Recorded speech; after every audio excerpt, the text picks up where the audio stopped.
जैसे आजकल हम देख रहे हैं कि ऑनलाइन स्कैम्स बहुत बढ़ गए हैं और अलग अलग तरीके के ऑनलाइन स्कैम्स होते हैं। तो क्या डिजिटल फोरेंसिक की टीम इन साइबर क्राइम्स को सॉल्व करती है?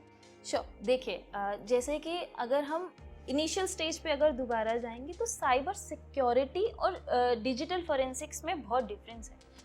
साइबर सिक्योरिटी क्या है? जो क्राइम से पहले का इन्वेस्टिगेशन, जो सिस्टम के वल्नरेबिलिटीज लाइक मॉलवेयर एनालिसिस पे बात कर रहा है। हमारी जो इंडिया में फोरेंसिक लैब्स हैं, डिजिटल फोरेंसिक लैब्स हैं गवर्नमेंट की, वो लाइव फोरेंसिक्स पे काम नहीं करती, वो आफ्टरमैथ ऑफ द क्राइम पे काम कर रही है। ठीक है।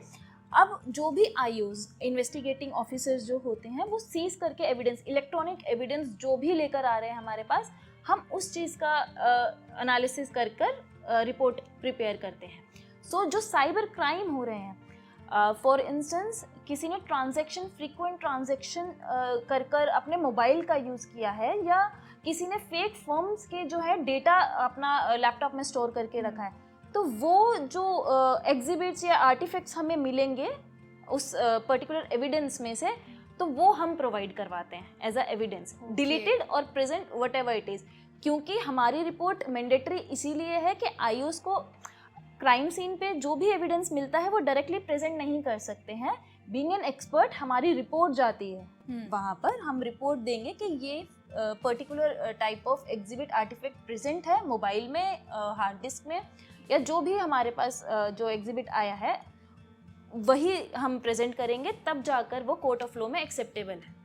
ओके। तो जैसे आपने मेंशन किया था कि किसी भी क्राइम सीन पे आप जाते हैं, इन्वेस्टिगेट करते हैं, तो कुछ इलेक्ट्रॉनिक डिवाइसेस यूज़ करते हैं, तो आप बता सकते हैं कि किस तरीके के इलेक्ट्रॉनिक डिवाइसेस? जी बिल्कुल। पहली बात, क्राइम सीन पे जाने के लिए जो टीम होती है वो अलग होती है। होगी वो एक्सपर्ट फ्रॉम हमारे ही टीम से, बट लैब के एक्सपर्ट्स और क्राइम सीन पे जाने वाले एक्सपर्ट्स डिफरेंट होते हैं। क्राइम सीन टीम डिफरेंट है। सो वो लोग क्या करते हैं, जब लाइव कैप्चर करना और रैम कैप्चर करना है, जैसे कि सिस्टम जो है, जब जो हमारे एक्सपर्ट्स हैं क्राइम सीन पे पहुंचते हैं और जो सिस्टम है वो ऑन है, तो उस केस में क्या होता है, हमें रैप कैप्चर करनी पड़ती है। मतलब वो डायरेक्ट सीज होके लैब तक का हम वेट नहीं कर रहे हैं।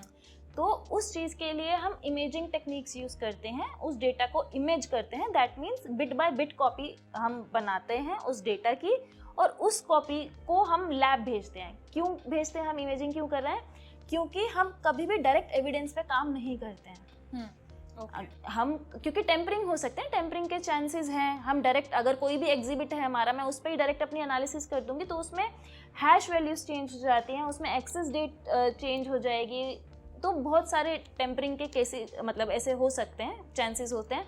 तो हम उसकी इमेजिंग करते हैं। FTK इमेजर होता है। इमेजिंग बहुत सारे जो हमारे टूल्स हैं, टेबल्यू है, उससे भी इमेजिंग हो सकती है।